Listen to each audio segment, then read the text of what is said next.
यह कहानी रामपुरा गांव के कैलाश नाम के एक बुजुर्ग की है। कैलाश अपने बेटे अमित और बहू संगीता और पोते राम के साथ रहते हैं। कैलाश की पत्नी यशोदा कई साल पहले ही कैलाश को छोड़ इस दुनिया से चली गई थी। बापूजी, ये लो पैसे और बाजार से सब्जी ले आओ। कैलाश पैसे लेकर सब्जी खरीदने चला जाता है। वहां उसको उसका दोस्त मिलता है जो पैसों के कारण काफी परेशान था। कैलाश सब्जी के सारे पैसे अपने दोस्त को देकर खाली हाथ घर चला आता है। क्या हुआ, सब्जी नहीं लाए क्या? कैलाश संगीता को पूरी बात बता देता है और संगीता गुस्से में अपने कमरे में चली जाती है। रात को अमित ऑफिस से घर आता है और सब जब खाने के लिए बैठे थे तो अमित बोला, अरे ये क्या संगीता, आज खाने में सिर्फ दाल ही बनाई, सब्जी नहीं बनाई? मुझसे क्या पूछते हो, अपने बाबा से पूछो। मैंने इन्हें पैसे दिए थे कि सब्जी लाओ, पर यह नवाब साहब वहां पैसे अपने किसी दोस्त को दान में देकर आ गए। हाँ। ऐसा क्यों करते हैं बाबा आप? आपकी इन्हीं हरकतों के कारण एक दिन हम रास्ते पर आ जाएंगे। अरे बेटा, उसे पैसों की बहुत जरूरत थी। तो यहाँ कोई अनाथ आश्रम खुला है क्या, जो यहाँ से आप किसी को भी पैसे बांटते फिरेंगे? मैं दिन भर मेहनत करके पैसे कमाता हूँ और आप इस तरह पैसे बर्बाद करते रहेंगे। अमित यह कहकर बिना खाए गुस्से में अपने कमरे में चला जाता है। संगीता भी अमित के साथ कमरे में चली जाती है। संगीता, तुम कोई नौकर क्यों नहीं रख लेती घर में? नौकर क्यों, जब घर में बाबूजी है ना। दिन भर बस खा पी कर पड़े जो रहते हैं, उन्हें काम करने में क्या तकलीफ होती है भला। अगले दिन सुबह, राम बेटा जल्दी तैयार हो जाओ, मैं ऑफिस जाते जाते तुम्हें स्कूल छोड़ दूंगा। अरे आप क्यों तकलीफ करते हो जी, वह आपके बाबा हैं ना, उन्हें क्या काम है, वह छोड़ आएंगे राम को स्कूल। अमित ऑफिस चला जाता है। बाबूजी जाइए, राम को स्कूल छोड़ाइए जरा। बहू, मुझे एक कप चाय तो पिला दो।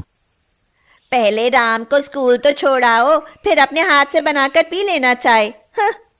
बेचारा कैलाश अपने पोते राम को लेकर स्कूल चला जाता है। राम को स्कूल छोड़ने के बाद कैलाश जब वापस घर आता है तो संगीता उनसे कहती है, अरे बाबूजी, मुझे घर में बहुत काम है, क्या आप घर की सफाई कर दोगे? ये क्या कह रही हो बहू? क्या बाबूजी, वैसे भी दिन भर आप खाली ही तो रहते हो, थोड़ा काम कर लेंगे तो क्या हो जाएगा। बेचारे कैलाश इस उम्र में घर का सारा काम करते हैं, झाड़ू पोछा लगाते हैं। संगीता ऐसे ही कैलाश पर अत्याचार करती रहती है और दिन भर बूढ़े बाप से सारा काम करवाती रहती है। एक दिन संगीता की एक सहेली मनीषा उसके घर आती है। अरे मनीषा, कैसी हो? मैं तो बहुत अच्छी हूँ। अरे क्या तुम कहीं जा रही हो? हाँ, आज शाम को मैं अमित के साथ फिल्म देखने जा रही हूँ। अरे तुम्हारे ससुर के होते हुए बाहर फिल्म देखने जाती हो? तुम्हारे ससुर कुछ कहते नहीं क्या तुमको? अरे उनकी क्या मजाल कि वे हमें कुछ कहें। उनकी वजह से क्या हम अपनी खुशियाँ कुर्बान कर दें? अरे वाह, तुम कितनी लकी हो, तुम्हें इतना प्यार करने वाला पति मिला। मेरे घर में तो बस मेरे ससुर की ही चलती है, उन्हीं के बताए रास्ते पर हमें चलना ही पड़ता है। अरे मनीषा, तेरे ससुर की बात अलग है, वह पेशे से कितने रईस हैं, पैसे वाले हैं, और मेरे ससुर तो भूखे नंगे हैं, उल्टा हम पर बोझ बने बैठे हैं। हाँ। संगीता और मनीषा की सारी बातें कैलाश सुनता है और उसकी आंखों से आंसू बहने लगते हैं।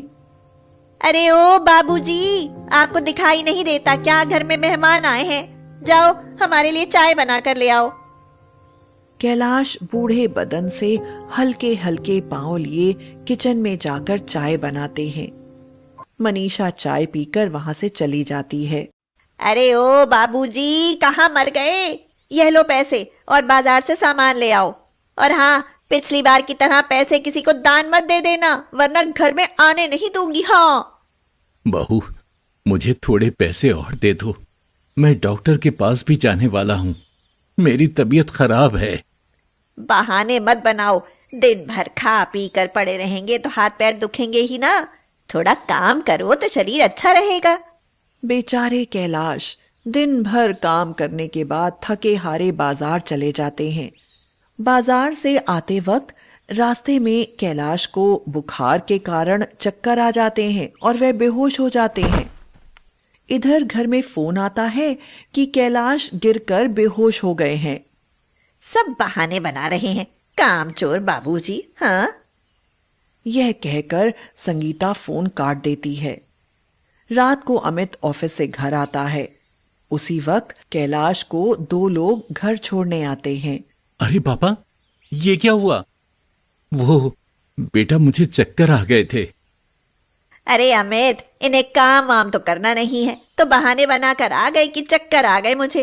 ये क्या बाबा, दिन भर घर में बैठे बस खाते पीते रहते हैं। थोड़ा घर का काम कर लेंगे तो क्या बिगड़ जाएगा आपका? अब मैं कमाने जाऊं या घर का काम करता रहूं या आपको संभालता रहूं? परेशान हो गया हूं मैं आपकी इन हरकतों से। क्या करें अमित, मुझे भी दिन भर ये ऐसे ही परेशान करते रहते हैं। कहीं चले भी नहीं जाते कि जान छूटे इनसे मेरी। अगले दिन कैलाश अमित के पास आते हैं और कहते हैं, अमित बेटा, मुझे मेरे दोस्त के घर छोड़ दो। वो अकेला रहता है। अब मैं उसी के साथ हमेशा के लिए रहने चला जाता हूं। अरे बाबा, ये क्या कह रहे हैं आप? हाँ बेटा अमित, मुझे लग रहा है कि अब मेरे कारण घर में बहुत परेशानी हो रही है। अच्छा होगा मैं यहां से कहीं चला जाऊं। ठीक है बाबा, जब आपने जाने का ठानी लिया है तो मैं रोकने वाला कौन होता हूं। वैसे भी वहां आप खुश रहेंगे और हम आपके बिना यहां। अच्छा हुआ बेटा तुम्हारी मां इस दुनिया में नहीं है, वरना इस बूढ़े शरीर से कैसे मैं उसका बोझ उठा पाता। अमित कैलाश को लेकर कैलाश के दोस्त के घर आता है। अब ठीक है अंकल, अब मैं चलता हूं। बेटा अमित, 1 मिनट रुको। देखो, तुम जो कर रहे हो ये बहुत गलत है। वो तुम्हारे पिता हैं। तो क्या करूं अंकल, उनकी हरकतों से मैं परेशान हो गया हूं और वो खुद ही यहां आए हैं। मैं तो उन्हें मना कर रहा था। बेटा अमित, तुम्हें पता है तुम कैलाश की अपनी औलाद नहीं हो बल्कि उसकी सौतेली औलाद हो। ये क्या कह रहे हैं अंकल? हाँ बेटा, एक दिन की बात है, हम रास्ते से जा रहे थे।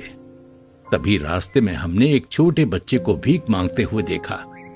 कैलाश ने उसे गोद ले लिया, उसकी परवरिश की, उसे पढ़ाया लिखाया और बड़ा आदमी बनाया।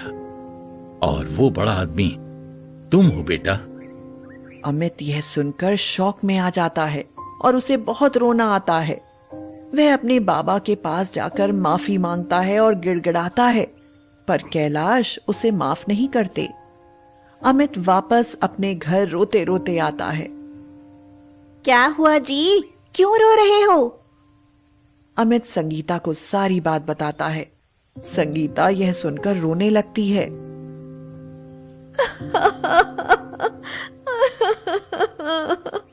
मैंने बाबूजी पर बहुत जुल्म किए जी।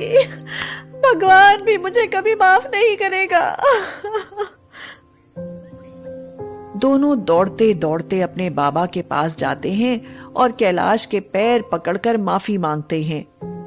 बाबा, मुझे माफ कर दीजिए। हमने आपके साथ बहुत गलत किया है। आपने मुझ अनाथ की परवरिश की, मुझे पाला पोसा, अपने घर में जगह दी और मैंने ही आपको घर से बेघर कर दिया। मैं बहुत बुरा हूं बाबा, प्लीज मुझे माफ कर दो। अगर आपने मुझे माफ नहीं किया तो मैं अपने आप को खत्म कर दूंगा बाबूजी। नहीं बेटा, ऐसे नहीं कहते। कैलाश अपने बच्चों को गले लगा लेते हैं और दोनों को माफ कर देते हैं और फिर सब खुशी खुशी एक साथ रहने लगते हैं।